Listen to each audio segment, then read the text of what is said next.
I believe there's a hero in all of us. You have great powers, only some of which you have as yet discovered. I'm a superhero. A real-life superhero. The world needs extraordinary. We will make you a superhero. Are you ready to become a hero? Initiating surprise in 3, This 2, is 1. The Real Brian Show.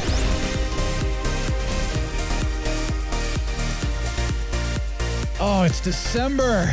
Yes. Happy holiday season for all of you. You know, for me, Christmas starts now. And so what better way to get into that Christmassy stuff than talk about some of it here on the show? I think we're going to be doing that. We're going to be sharing some good stuff on our watch list. By the way, we're going to talk about some superhero moments that I think will inspire you. I have a review of the movie Devotion. We found a super crapper. Man, it sucks. By the way, I learned something. It's not a party until someone pees. Oh, and a funny thing happened. Captain and I joined a choir for Christmas. Take the whole with power of glory. Ra ra ra ra ra ra ra ra. Stop. Sing something else.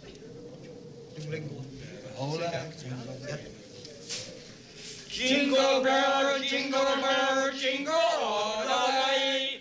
All our fun is to ride in a horsey open sleigh. Let's rock it.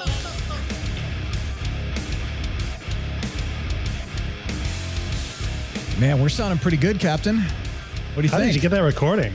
Well, they thought it got sent it to me destroyed. after well, that was our audition, by the way. So, yeah, they sent it to me afterwards and said, you didn't make the choir. Oh, Yeah. I don't know why, because I thought we sounded perfect. I tried. Even you weren't flat this time, and you're No, always we were flat, actually right? on pitch. Yeah. They just weren't impressed with something. I don't know what it was, but anyway, I'm the real Brian. Thanks for joining me and us. I'm the real Captain Influence. Real Thanks Captain for joining Influence. me. Thanks for joining you. And we. Hi. What's going on, dude? Welcome back. You got out of the spaceship. I got out of the shuttle. spaceship. Oh Yeah? my gosh, I had the worst bed sores from sleeping in that shuttle. Yeah, dude. I feel so bad for paralyzed people, honestly. Yeah. That Yeah. must be awful. Or people in comas that, wake up and they're just covered in bruises and stuff. Maybe, I don't know. That's what happened to me. By the way, I'm never setting foot on that shuttle again. Sorry. It's just not going to happen. It's a great show. Okay, well, next time. It is cool, I don't know, but try spending 2 weeks there. So yeah, I'm sorry about that. It was fun, though. It was fun, but hey. Home sweet home. It was a good time. Yeah, home sweet home. Welcome back. You're not in that cavernous studio in the shuttle anymore, which is great. Because actually, I had to clean the shuttle. It was kind of gross. But I've been able to use it since. I don't know what your problem was with getting in and out of that thing, because it works fine for me, man. It was just the sleeping arrangements in there were true. Yeah, it wasn't so cramped as much as just. Yeah, anyway. It's a short range shuttle, by the way. It wasn't one of those, go on a trip for a couple weeks. The other shuttle that I have has, a king size bed and some other suites for guests and stuff like that. I've seen that. I wish I'd been in that. I don't know why you got in the short one. I didn't think I'd be there for 2 weeks anyway. Well, you know what happens anyway. So, dude, man, well, it's Christmas time. I've got the here. Let me just show off the background. Look at this. See this? The green and the red. Oh, back here's our Sucks Clan thing, which is, the lighting doesn't like to show up. But if you're watching, I've got my Star Trek tree. I've got the Enterprise here, the shuttle. It's hard to point, man. And then, of course, right here is the bird of prey and stuff. It's an old school Christmas tree with, Star Trek ornaments to make it good and have some fun. So that's adorable. Yeah. That's adorable. Brian, great, we haven't talked about this for a long time, but what are you drinking right now? Oh, what is that? That is eggnog. Dude. Eggnog? I had to pull out the eggnog because, well, it's that time of year. It is that time of year. We get it for Thanksgiving and then, usually get a little extra and stuff like that. And so, yeah, I'm drinking it. Well, here you go. For those of you looking right now, this is the watching and all that. That is some beautiful eggnog in this beautiful glass. It is fantastic. It's funny. I was thinking about this. Wait a minute. Before you hold that thought. Where did eggnog even come from is what I was thinking of. And I was like, you should do that as an origin someday. And maybe I should sometime. Maybe this month would be kind of cool. So that's just my thought. That's a great idea. Hold that thought though. What do you have any rum in that eggnog? Of course not. You know me. I don't drink. This is the straight eggnog from the local dairy, man. An origin for eggnog. Let me pull one out of my proverbial butt, and maybe I can just do it today. Are you serious? You actually have one? Yeah, why not? All right. I'm really good at these by now. Okay. So I got this origin from time.com, as in timemagazine.com. So, Brian, eggnog really makes you wonder, how did humans first think of chugging a spiced and spiked egg yolk and milk mixture was a good idea? I have been wondering that, yes. Right. I mean, it's so wonderful. I mean, it tastes like melted vanilla ice cream to me with alcohol in it. But where'd that come from? Despite its love it or hate it fame, eggnog has charmed drinkers for nearly a millennium. That's 1,000 years for those of you who don't know that word. While culinary historians debate its exact lineage, most agree that eggnog originated from the early medieval British drink called posset, P-O-S-S-E-T. It's a hot, milky, ale-like drink. Posset. That sounds really good. Positively posset. Posset. Let's go get some posset at the pub. That's right. Let's go. No, we love British people. We're not making fun of you. By the 13th century, monks were known to drink a posset with eggs and figs. Now, that sounds fantastic. Yeah. Especially if it's eggs and fig Newtons. Milk, eggs, and sherry were foods of the wealthy at the time, so eggnog was often used in toasts to prosperity and good health. Now, eggnog became tied to the holidays when the drink hopped the pond in the 1700s. American colonies were full of farms and chickens and cows, obviously, and cheaper rum, a soon signature ingredient. So instead of the sherry, they started using rum in the Americas. Mexico adopted the very eggnog varietal rompope, R-O-M-P-O-P-E. I've never heard of that. And Puerto Rico enjoys the coquito, which adds coconut milk. That sounds great too. Yes. The English name's etymology, however, remains a mystery. Some say nog comes from the word noggin, meaning a wooden cup or grog. Noggin meaning a wooden cup, or grog, which is a strong beer. Yeah. Actually, I thought grog was like a really weak beer. That's what I always heard. But by the late... I've heard grog as far as from pirate side of things, where they like put on things ships in there that you shouldn't be drinking, like, kerosene, or it was kind of like a throw everything in it and see if you can tough it out. And if you can tough it out, you're on the crew. And if you can't, you die. Okay. I mean, that could be an urban legend. I don't know. I'd always heard that grog on ships, ships back in the day was like this really, really watered down ale because they were trying to stretch it. We did do an origin on that because they were watering. Yeah, you're right. To stretch out the rum, right? That might have been it. Something like, see, now it's coming back to me. It's been too long. It's been too long. Anyway, I'm amazed that I remember which origins we've done, to be honest. There's a good chance. That's what I thought it did. Yeah. But originally it meant a wooden cup. Hey, hello to Noggin, by the way. Thanks for listening and watching. Appreciate that. Yes. Thank you, Noggin. We appreciate it. By the late 18th century, the combined term eggnog stuck. So they don't know where it came from, but they have some speculations. Eggnog purists argue that those who don't like the Yuletide drink have simply never tasted the real thing. And that's actually a good argument. Like me. Yeah. Sugar-laced supermarket versions can't hold a candle to the homemade goodness, especially since the U.S. Food and Drug Administration permits that the drink can be made from as little as 1% egg yolk. That often borders on milk nog or egg flavoring. Okay. Right. So all the eggnog I've ever had in my entire life has probably had very little egg in it. So the stuff that I'm drinking is, like I said, local dairy, and it is all natural ingredients. It's a very homemade recipe. Best eggnog I've ever had in my entire life. So the only thing that could top it is a homemade one, which I've never tried, but it's amazing. But yeah, that's probably the closest thing to homemade. Now, our founders, as in the founding fathers of the United States, would have had none of that. George Washington even penned his own famous heavy on the alcohol eggnog recipe. Only one problem, though. He forgot to record the exact number of eggs. So cooks in his era estimated a dozen would do. Okay. Now here's the recipe for you guys. It's 1 quart of cream, 1 quart of milk, 1 dozen tablespoons sugar. That's a lot of tablespoons. Yeah, that is. Although it's only a dozen. 1 dozen. It's not as much as, mixed with everything else is probably not as much. 1 pint of brandy, a half pint of rye whiskey, a half pint of Jamaica rum, a 1/4 pint of sherry. So he mixed 4 alcohols, Now, granted, this That's is a lot of meant, I think alcohol. this is meant to feed a few Himself? people, right? Well, he was a big guy. A lot. He was a big guy.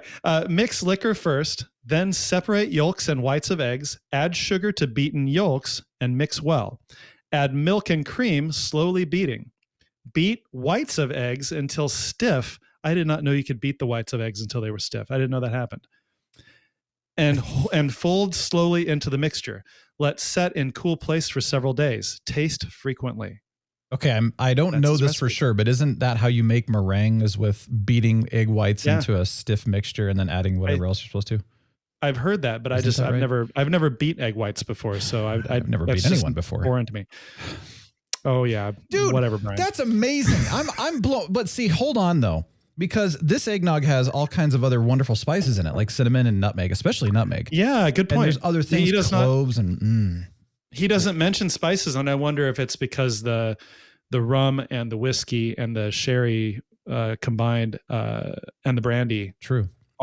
take the place of the spices. And maybe they couldn't get spices at that time as easily as we can now too, because Yeah, they were available, but yeah, was they were harder to available, get. but they were harder to get Yeah. the further back in history you go. But I think in the 1700s they were available, certainly to George Washington. But yeah. I don't really know what I'm talking about. So Hey, whatever. But I love the end of the recipe says taste frequently. So yeah, that must be how he got through his presidency. Interesting. Yes. Well, I would be willing to try this, except like I said, I don't drink alcohol. So I could see rum flavoring, or there is a rum non-alcoholic version of rum, which is, right. it's not rum though. It's something, I don't know, but I could see that. And then I could see, of course you got to add in all the spices. You know, we do have some actual nutmegs that you could freshly grate over the top. I didn't have time to do that today, so I just did some powdered, but freshly grated nutmeg, man, that's just wow. But Dude. I might have to the cream, heavy cream, by the way, not just half and half. Forget Right. that. It's a quart It's of heavy heavy cream, and then Yeah. if you're going to use milk, use whole milk. That's the Sure. only way Yeah, to 'cause do it. that's what they would have otherwise, had why back drink then, it? so, yeah, people that drink like skim milk, eggnog, it's like, why? I mean, why even drink it? Why? Yeah, it's like sipping chocolate. You know, you're supposed to have 5 ounces of sipping chocolate. It's basically like a bar of chocolate mixed with heavy cream and drink. I mean, that's it. Oh, Yeah, you don't need a whole You're speaking my 12 or language. 16 ounce cup of that. Just 5 ounces, you know? Corbin Dallas. Anyway, Corbin Dallas. well, thanks for that, man. I appreciate that origin. That was good. Yeah, I'm I just just jealous, happened to have it ready when you needed it. So lucky there, huh? I love eggnog. It's one of my favorite drinks. Some people just can't stand it, but I get it. Dude, I love it. I got to tell you, though, this is funny. Why is it that the title of these episodes, Captain, come from something that someone else says? It's not a party until someone pees. Well, we're just not as creative as other people, I think. That's all. I'm not. So we're hanging out with some friends and stuff, and the story really is this: is that their dog it's a male dog, by the way, so it was standing on a chair and staring at us, and all of a sudden, Sarah's like, "Your dog's peeing all over the chair." We're like, well, and it wasn't that much though. Party. I know. And so it's like, yeah, all right. And at first you're kind of like, why is the dog peeing? And they're like, well, he was anxious or excited or something. And I'm looking and he's like, he looked really calm to me. He's just sitting there, just letting it fly, just having a good day. And I'm just going like, I think he's marking his territory because of course male dogs have a tendency to do that. Mm-hmm. We had to watch that with ours, Tide, one of our greyhounds was obviously a male, and he didn't actually do much of that, but once in a while we'd kind of have to watch to make sure he wasn't doing that. Fun fact, we had a foster dog, a foster greyhound that was a female and also was used for breeding, not racing. And she was a bizarre dog. I don't think I've ever experienced another dog quite like her. And she would literally lift her leg and pee on things like a male would or on other dogs. And I was like, she was a non-binary dog, Brian. No, I think she was a dominant, like just a dominant female. The mother dogs really are pretty, they can be pretty aggressive in many ways sometimes, Sure. So it was fascinating to me, but I was just like, well, there you go. That's one thing. So marking is a real thing. Maybe that's what it was. But yeah, then one of the guys was like, well, it's not a party until someone pees. Just like, that is one of the greatest quotes I've ever heard. So there you go. I just wanted to, use it freely, use it, whatever. In just conversation. Yeah. Speaking of that, Captain, we've been researching condo-sized washers, washer and dryer kind of thing. And then also toilets, totally separate, but also toilets. Condo sized. You mean like the washer on top, dryer on the bottom type of thing? Yeah, the stackable kind of ones. Okay, You've got limited space, not the full-size ones. And of course, that's the fun of property ownership and renting and that kind of thing. Renting, sure rentership. Yeah. More to manage and take care of, but it's totally worth it, And of course, we got to get it done and that kind of thing. But the fun part is the toilet. So we've been needing to kind of upgrade the toilet, the one that's in there, the one that's downstairs is it's a Hobbit size. Let's just put it that way.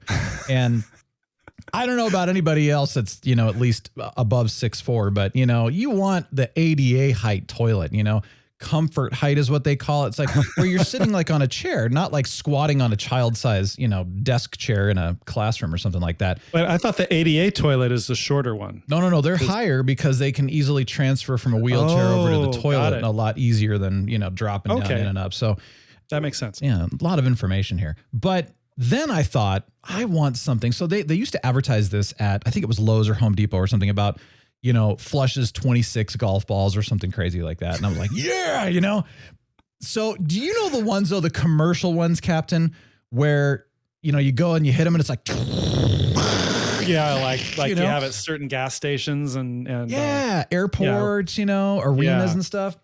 Yeah. Well, where they can't rely on their patrons to be responsible flushers. Yes. Yeah, well, you never know, Right. Apparently you can get this for your home. I'm sure you can. It's a consumer grade, but it's professional. Well, it's a professional grade toilet for consumers. That's what it is. I dubbed it the super crapper, and it sucks. So let me rephrase that. Miss Light and I are going to, but it sucks. It sucks. Oh, it probably sucks. It probably flushes so hard that it sucks you down into it. Right? You gotta watch it. The seal. You kind of exactly. Kind of yeah. You might actually, when somebody says, "Oh, did you fall in?" I got sucked in. So I don't know. It was like, there go Brian. Where are we going with Captain? this? They're going into toilet humor again, bathroom humor. No, it's this is real stuff, people. Real stuff. The Real super talk. crapper. We're gonna get one. Finally. Shouldn't it be the super flusher? No, it's a super Because crapper. super crapper indicates like that you're taking a super crap on the toilet. Yes, right? but I don't know. The super flusher just doesn't sound as fun. Or the super John, the super. I do loo, like saying loo. super crapper. Yeah, the luscious loo. Indeed. We're not doing the heated seats anyway. I just wanted to share that. Did I ever tell you about the toilets in Amsterdam in No. In Are they like Netherlands? squatty potties or something like that? Well, my information is 20 years old, but how different countries I went to had slightly different toilets, and the ones in Amsterdam had a shelf right under where you do your business. Yeah. Oh, it's like there was a shelf, and then that shelf would drop off. So like when you flushed, it would shoot whatever you put on the shelf out of your bowels down into the toilet. But it had this shelf there, and they all had this. And so like when you went number two, your number two was there for all the world to see and smell.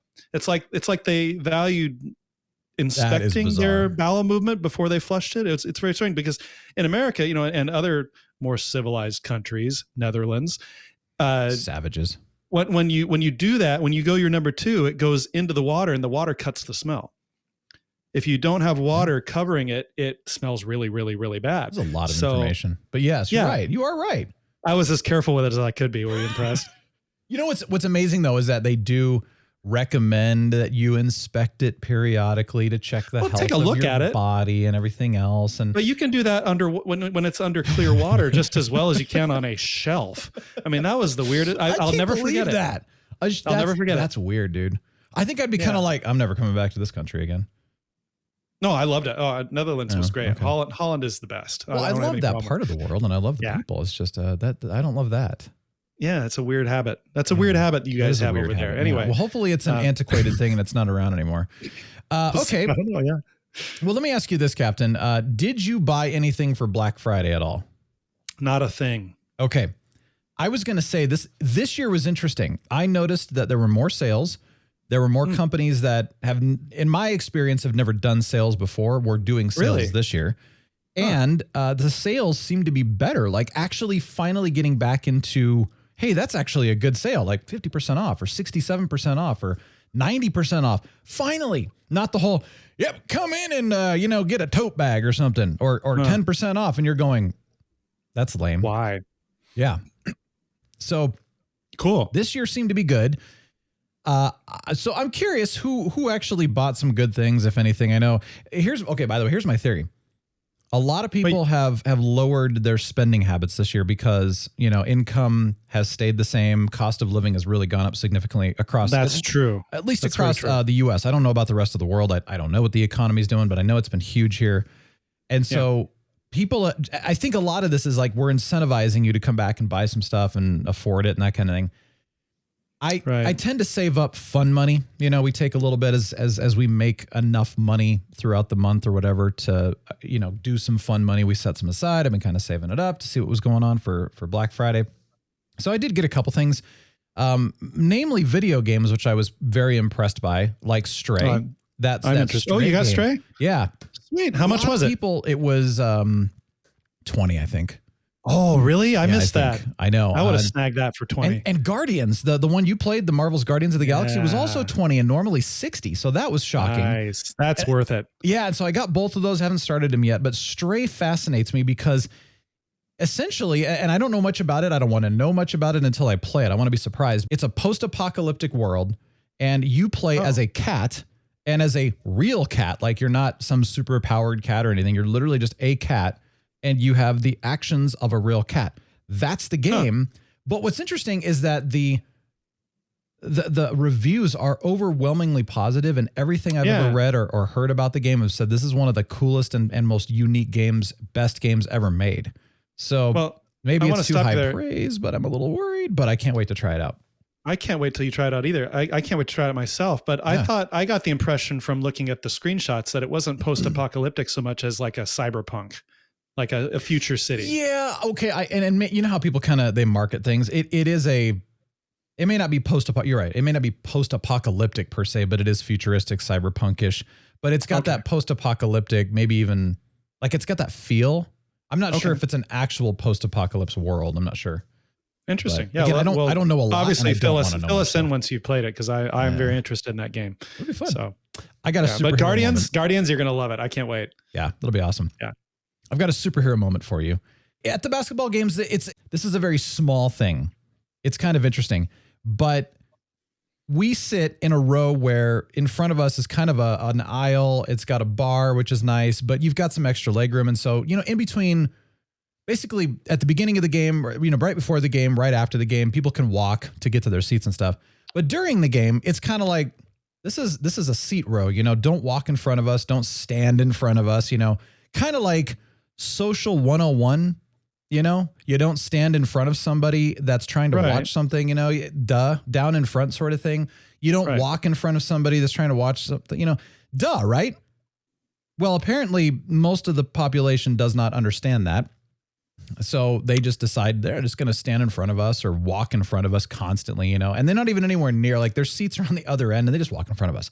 You could just go out and around. It's really easy to do that.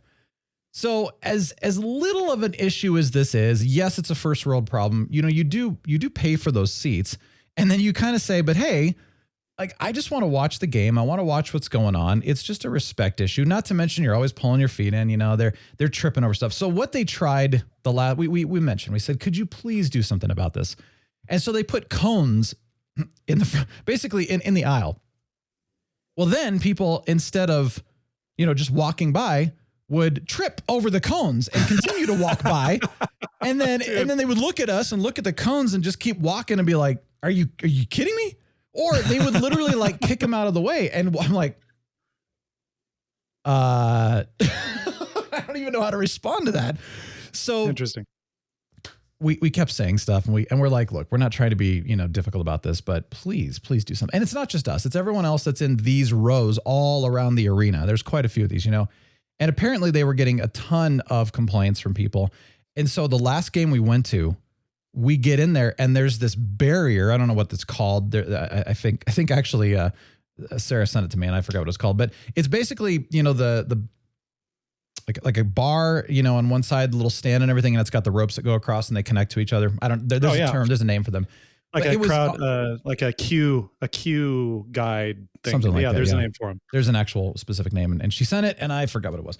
But anyway, the point is that they put them at each side of all of those rows, all the way across the arena. And I walked in, and I was just like, "Oh my gosh, this is so amazing!" How do you get past the barrier to your seat? Well, you just either, you know, you pull it up and then come in and then pull it back down and stuff like that. So it's no big deal. It's just that it's there as like, unless you sit here, you clearly can't go through.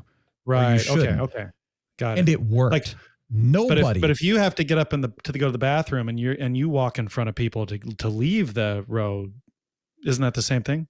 Well, yeah, but you go during a timeout or during a stop and play and stuff, and you just run in front real quick. So, you know, the point is people don't wait for a timeout, or they don't wait for if the ball goes out of bounds, then go walk. You know, they don't do that. They just walk right in the middle of whoa, did you see that?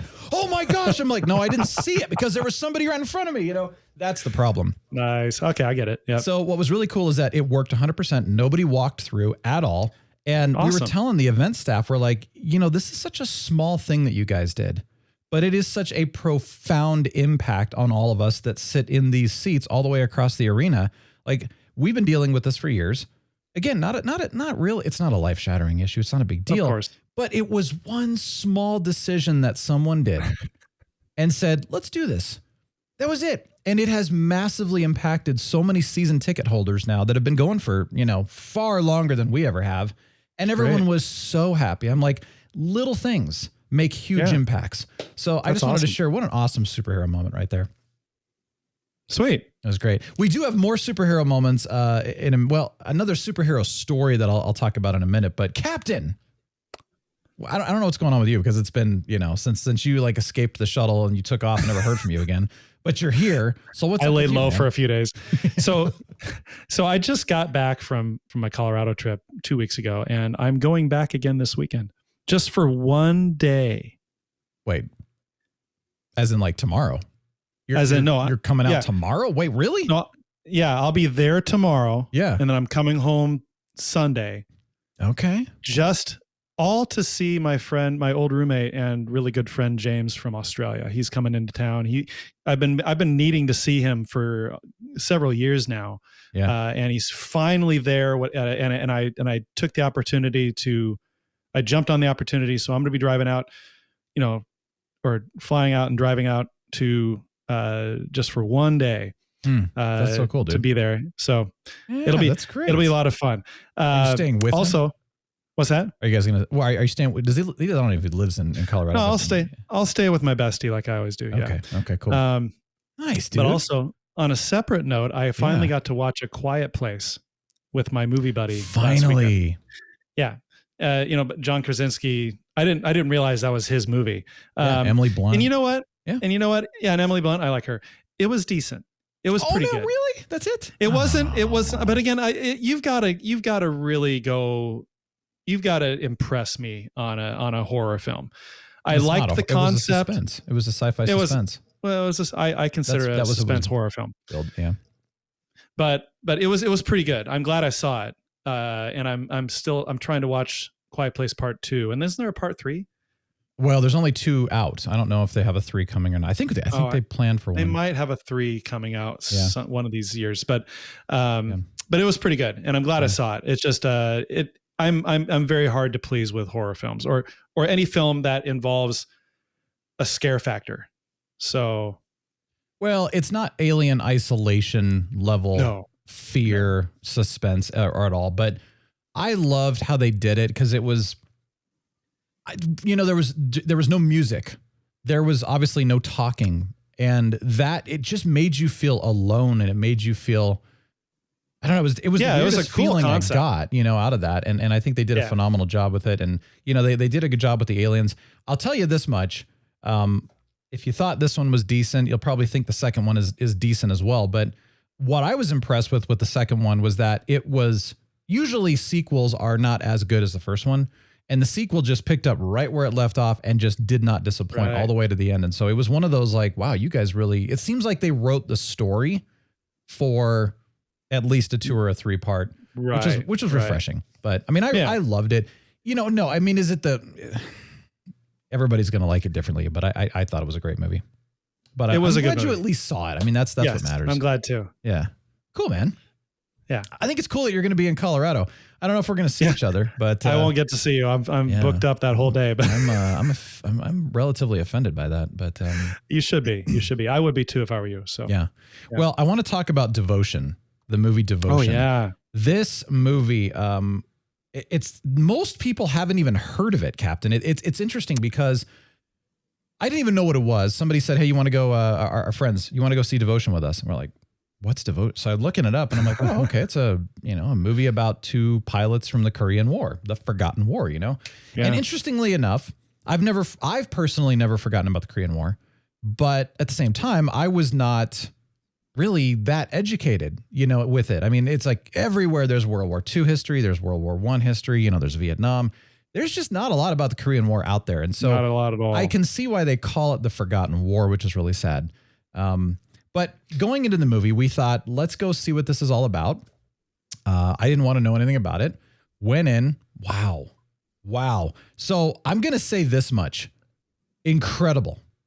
Very emotional. Good. Very emotional, by the way. So if you're someone who gets impacted by emotional stuff, story-wise. Bring some tissues. Yeah, definitely. Okay. I mean, it's an intense and kind of a sad story. And I mean, it's a true story. So it's based on a true story. Beautifully done, though. I thought it was told beautifully well, powerful, inspirational, and also a good message right now that I think we need to hear. It was very, there was a lot of positivity and an uplifting aspect to it, even though there's some sadness to it. But it's the kind of friendships and, it's called Devotion for a reason. So that's the kind of messages and models, like role models that we need right now. And so highly recommend it for that reason. The soundtrack was excellent. The acting was excellent. The casting was great. And then I looked it up because I afterwards went, okay, how true is this story? And I know that, movies are going to take liberties and it's inspired by a true story and versus based on a true story. So I know that there's more liberties taken by the inspired side. But interestingly enough, the more that I read, it was very true to what happened. So yes, there were liberties taken, as I mentioned. There were a few things changed. Like, okay, for example, and this is not a spoiler, but there's a helicopter pilot in there. There's he's a real person, and the character was based on this real person. Well, interestingly enough, in real life, he did not become a helicopter pilot until after the events of what happened in the movie. The events of what happened in the movie inspired him to want to become a helicopter pilot, but he was a flight instructor who knew Jesse Brown. Okay. So and the main character was Jesse Brown, right? Yeah. And so it wasn't just someone who was inspired by Jesse Brown? No, this was Jesse Brown. Okay. And so Jesse Brown and this helicopter pilot were actually real friends in real life as they were in the movie. It's just that the only difference, so it's like the truth was the same. It's just the time was shifted is all, Okay. So, I mean, little liberties like that, which I consider to be like, that's no big deal because you didn't really change the truth too much. So you didn't take away from the reality or the essence of the story, which I appreciate. And again, I don't want to share any more to give away any spoilers. If you don't know about the story and you want to go see the movie and be surprised, then I don't want to share any more. But I really was impressed at how close to the real story they kept it. So my biggest thing I want to say is bravo to the filmmakers. This movie is very well done, and Hollywood should be making more of these types of movies, and this is how they should be doing it instead of changing the truth of stuff. Yes, there was one issue that I had with it, just one, and it was a modernized take on, the story that happened. It was very much a 2022 perspective versus a 1950 perspective. That's what I was worried about, but now you've made me want to see it more. Yeah, just one thing though. And that was the one thing that bothered me because it's like that just didn't apply. Well, maybe it did, but it was so, as you like to put it, gratuitously 2022 and not 1950. But beyond that, and by the way, there's nothing wrong with what they said or how it was done. It's just clearly it was out of the context of the 1950 era is what bothered me about it. But other than that, I mean, highly recommend it. And even if you don't see it in the theater, I really would ask that you watch this movie because I think it's a must see for everybody. I really do. I think the message is great and the story is incredible. So Go see it. That's really cool. Awesome. I just want to mention, I read a cool article about the main character, Jesse Brown. I don't remember where I read it, just recently. And I can't summarize the article, but just letting you know, the guy in real life was a total superhero. Yeah. He was really an amazing person. He really was. It's like, is this all true? It's like, you can't believe how much this guy overcame in his life. Yeah. It was really inspiring. That article made me want to see the movie, and now I want to see it even more. So, yeah. Interestingly enough, you're right about that. They showed, of course, keep in mind, this is a snippet too. The movie is just over 2 hours long. You can't tell the story fully in real time because it's just so much more than what the 2 hours can handle.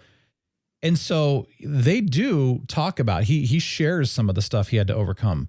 And it didn't even scratch the surface on what you read and some of the stuff I read. It's like there was probably 3 or 4 times the amount of stuff that he had to endure, and that, call it abuse, right. Physical, emotional, mental abuse that he endured and overcame. And he overcame it. And he overcame it in an incredible way. And they really showed that in the movie too, about how his response was, I don't know how he did it. Yeah. It was amazing. The friend of his, the other main character, was also a superhero in ways too. Especially at that time, especially in 1952. And so it's just, it's totally worth it, man. And I want to say also, anybody who's interested in reading about the Korean War, if you've read a lot about World War II, like I have, and the Civil War and World War I and Vietnam, I've read tons of books about all those things. Yeah. But the Korean War was actually a really interesting conflict, with a lot of interesting characters, like the prima donna MacArthur and just the way the front lines shifted. You get a little bit of that watching like MASH. You kind of get a basic impression of it, but just reading about how that conflict played out is fascinating. And it was really impactful to the people involved in it, which is why it's so weird that it's such a, relatively forgotten part of 20th century history. It's kind of strange because it's a fascinating thing to read about. So it is. Yeah. I'll say one more thing too, is that, watch the movie first if you don't already know the story, and then go and read more about the story too. Cause I think it's great to watch the movie, but then it's great to dig deeper and find out more about it. And, there is a scene towards the end of the movie, and you'll know what I'm talking about, but it was very condensed in the movie. And so it felt rushed to me. And so when I read about how long it actually took in real life, I was like, okay, that makes more sense. Okay. It was a 45-minute period, not a 1.5 minute period that they showed in the movie, for example. Okay. And on. Like it was more, but it's a great way to kind of dig into the story. But it's one of those that I'm so almost surprised how engrossed I am with the story that I just want to keep reading more and more about it. What's funny is we talk about this with movies. Movies used to impact me on that level. I used to get to the point where I was like, I have to go read more about this. I have to dig deeper into this, just because it was so impactful. And lately, I just haven't had that, but this movie did that for me. So, and especially as a history buff, you might really enjoy that too. But we'll see. I know. I can't wait to see it. I would see it this weekend, but I'm doing other stuff. So yeah, I understand. Well, another movie that is a true story, another history movie as well, was the Weird Al Yankovic movie called Weird, the Al Yankovic Story. I started watching it. We haven't finished it yet, but you finished it. So yes, what did you think about that great true story? Dude, it was a very fun movie that I had thought would be a rough approximation of Al Yankovic's life, but guess what? It's a parody. What? Of course. Yeah, no, I know it is. That's not a spoiler at all. The movie is a parody of his life, and it is funny in that regard. So yeah, I learned a few things. One of them is that Danny Radcliffe, who plays Al, did a really good job, but he's a very short man. Oh yeah, I didn't realize. I did know that he's not very tall. Yeah. You know what I tell in some of the scenes. What I learned about Danny, we're gonna call him Danny Radcliffe. Okay. So clearly, by the way, if you know Weird Al's music, you know that is clearly the actual Weird Al singing in all of the songs. So it's not Danny, little Danny. I like that, little Danny, Harry Potter. So it's not him. But what was really cool is that he learned how to play the accordion. So he took actual lessons. Wow. And then a year leading up to the actual film, took lessons from Weird Al himself to learn how to play the accordion like Weird Al plays and stuff. So that was really neat. Sweet. That was just a neat little fun fact and all that. But the parody is kind of interesting because, it's kind of the whole, what did they say? It was, the typical rock band that, gets into all the drugs and the alcohol and the women and, all that good stuff. And they get all messed up, they were parodying that, but a little bit. It's funny because as I was thinking, I'm like, okay, I remember Weird Al's first album. I remember most of the stuff. I grew up listening to him, but what's fascinating to me is how straight laced Weird Al was and has been, and how really he's had a basically just a non-juicy life, if you want to call it that. He wasn't into all that. He was a very calm and respectful and kind of above board musician, which is so rare these days. Yeah. And I was like, it's kind of funny watching this movie because then you're thinking like, he really actually is a pretty cool guy in real life. And just a neat guy. And he does have he has his own cameo in the film and he does a great job. It's a pretty funny movie. I recommend it. It's not terribly long. It's like less than 2 hours long. So it's another worth watching movie in my opinion. So totally. Oh, and Roku produced it. So Roku's making movies now. Weird. Yeah, I know. I'm blown away by that. But well, we are going to be talking about other stuff coming up here. We've got more. I'm trying to finish up The Expanse. I think 35 minutes away from finishing Andor. I've been watching the show Blockbuster, which is on Netflix, about the last blockbuster, in existence. Yes. There's some, I want to talk about those. Let's jump on those next week though, because once I finish Expanse and then Andor, then we can chat if we have any other thoughts on those. We talked a lot about Andor, so I don't know if we'll talk much more about it, but great show as always. And then I will mention this briefly is the Santa Clauses. So Captain, you remember the Santa Claus movie from 1994, Tim Allen? Yeah. Tim Allen. Yeah, you bet. Yeah. And then of course I did 2 and 3. So a show is currently airing right now. It's called The Santa Clauses. I think there's only 6 episodes. There might be more. But it's current day. Tim Allen, Scott Calvin, that is. Santa Claus wants to retire. Like he's like, hey, I'm done. I'm getting old. I'm ready to move on. He's not old though. He's only in his 60s, dude. Come on, man. He's not old. That's the new 40. Yeah, I know. It's like he's having a midlife crisis is what it's going on. That's the problem. But anyway, he wants to retire and yada yada. So I've not watched it. It's on my list, and I'm excited now that it's December, and we're gonna see where there goes and where there goes. That's from where that goes. Yep. Yeah, I'm gonna tell you what. You know what we need to do right now? I'll tell you what is Deep Thoughts with Captain Influence. When I think of eggnog, I think of big mistakes from my past. You should never, ever go on an eggnog diet. I don't like that advice, Captain. I'm still recovering from that event. I'm going to drink nothing but eggnog, period. That's it. That's all I'm going to do. Your funeral. Thank you so much for joining us. We appreciate it. We'll see you next week. We've got so much more to share. But have a glorious week. Real Brian Show is signing off. The Real Brian Show is a production of 514 Media at 514mediaempire.com.